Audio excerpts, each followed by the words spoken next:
Hey guys, Michael Kelly here. If you guys didn't know, I have my own YouTube channel. It's Sales Tips Daily 3. Basically what I tried to do was create a community and a conversation so that everybody could help everybody get better at increasing sales, which increases income.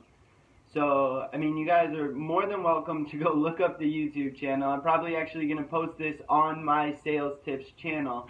But it's just Daily 3. It's Sales Tips Daily 3, like the number. And basically it's 3 daily tips that will help people to either rethink or remotivate or just to get more sales. Some tips or techniques that maybe will change up the way they're doing things that'll help them increase.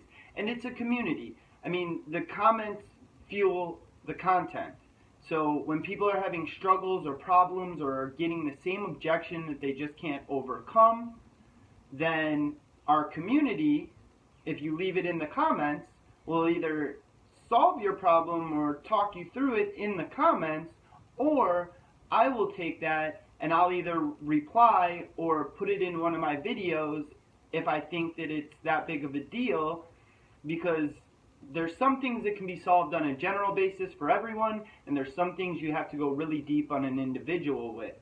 So guys, my YouTube channel is Sales Tips Daily 3. It's a pretty cool thing. The concept behind it, like I said, is to have, I'm not a guru, I'm not the best salesman in the world, but if we bring a bunch of really good salesmen together and we have a bunch of different perspectives, then we can solve a lot more problems. And that group of people will be the best salesman in the world. And a group of a ton of people can provide better advice than one single person, in my personal opinion.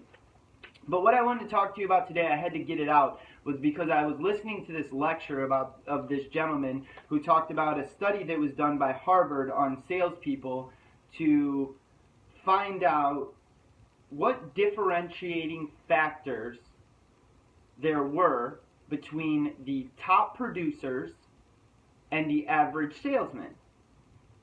And the study was looking through, the process, the intro, the discovery, the pitch, the closing, the whole process and the cycle.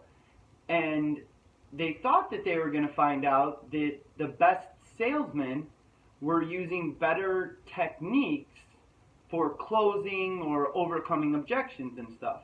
What the study actually found out was that the top producers and the average salesman were actually using the same exact process. They were taking the same exact steps,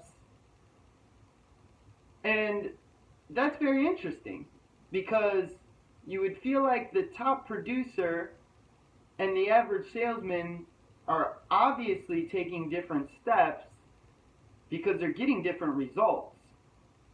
What the study actually found out was that the top producers, and I'm talking the top 1% of the top 1%, were spending more time building rapport, gaining trust, and finding the customer's problem, so that during the pitch, they could solve the problem.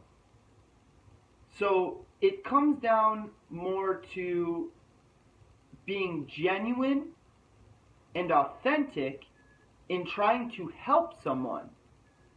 And by default, if someone feels that you're actually trying to help them and you're a genuine, authentic person that is invested in helping them, the rest of the process became much easier, they found out in the study. The pitch was much easier, there was little to no objections or less objections, and overcoming them became a lot easier because it was just a simple explanation at that point with logic, and then the close became way easier. So at the end of the day, what I implore you to do, if you would like to increase your sales and you want to get better, you don't have to learn better closing techniques. All the videos and things that are out there about closing techniques and different ways to phrase and blah, blah, blah, That's good to know, and it's a good arsenal to have because you're going to need it in sales. But really good salesmen, they build rapport, they build trust, and they're genuinely trying to solve a problem for the guest. So if you can come into the sale with the thought of, if I don't truly believe with every fiber of my being that the product I'm trying to sell or the service that I'm trying to sell is going to work for this guest or solve a problem for this guest or help this guest, then I'm not going to sell it. If you can come in with that mindset, instead of, I have to close and hit these numbers because my sales manager told me that the quota is this, if you look at it from a different perspective of help and authenticity and being genuine, and I don't want to say too much customer service because I don't like that, because we're still salesmen. Life is sales. But, you know, if you focus on sincerity and trying to provide value to your prospect, then your prospect will become your customer if your product provides the value. So what you need to do is spend a little bit more time building that rapport, building that trust, and listening to the guest instead of thinking about how you're going to close them and get the money out of their pocket because you have to meet a quota.